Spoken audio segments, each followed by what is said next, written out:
Its long-range Sejil missile in strikes targeting Israel. Let's get into the details now.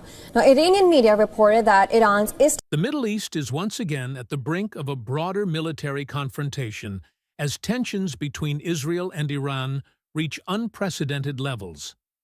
The conflict, already marked by missile exchanges, cyber attacks, and regional destabilization, has now drawn renewed U.S. military involvement and fierce rhetoric from former President Donald Trump. A crisis, escalating by the hour. Over the past few weeks, Israeli and Iranian forces have been locked in a dangerous tit-for-tat.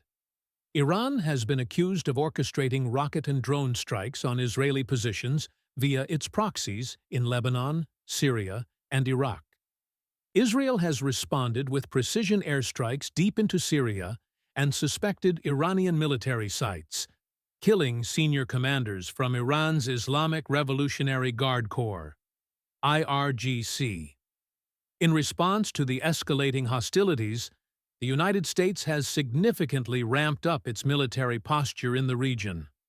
The Pentagon has confirmed the deployment of advanced fighter jets, including F-22 Raptors and F-35s, to key airbases across the Gulf, including in Qatar and the United Arab Emirates. Strategic bombers and naval assets have also been repositioned, sending a clear signal to Tehran. Trump's explosive statement, "Unconditional surrender." Amid these fast-moving developments, former President Donald Trump issued his most provocative statement yet, calling on Iran to surrender unconditionally to U.S. and allied demands. Iran must stop all acts of aggression, dismantle its nuclear program, end support for terrorist groups, and surrender unconditionally to avoid total destruction, Trump said during a rally in Florida, drawing loud cheers from his supporters. The time for talking is over. Peace through strength is the only language they understand. Trump's statement echoes his administration's former maximum pressure strategy, which involved heavy sanctions, military threats, and the 2020 killing of Iranian General Qasem Soleimani. Though no longer in office, Trump's remarks carry political weight and influence the broader narrative around U.S. foreign policy toward Iran. Iran's defiant response, Iranian leaders immediately condemned Trump's comments. Supreme Leader Ayatollah Ali Khamenei responded by calling Trump's rhetoric delusional and imperialistic, declaring that Iran would never bow to threats. "We will not surrender. Resistance is our only option.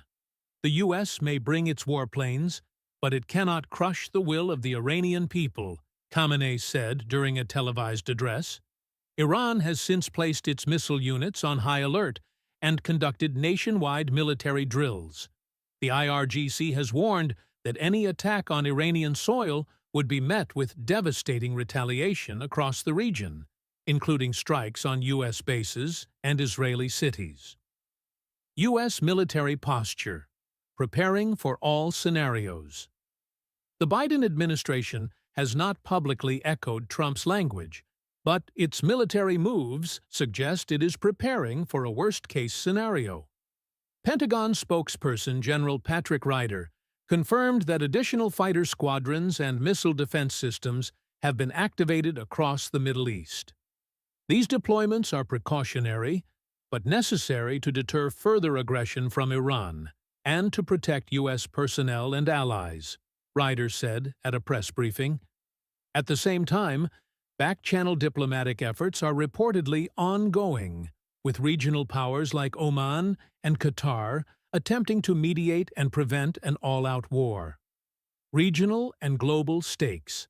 The stakes are high for not just the region, but the entire international community. Israel's position. Israeli officials have vowed to continue their operations until Iran pays a high price for sponsoring terror groups. Prime Minister Benjamin Netanyahu has stated that Israel will act with full force to defend our sovereignty and people.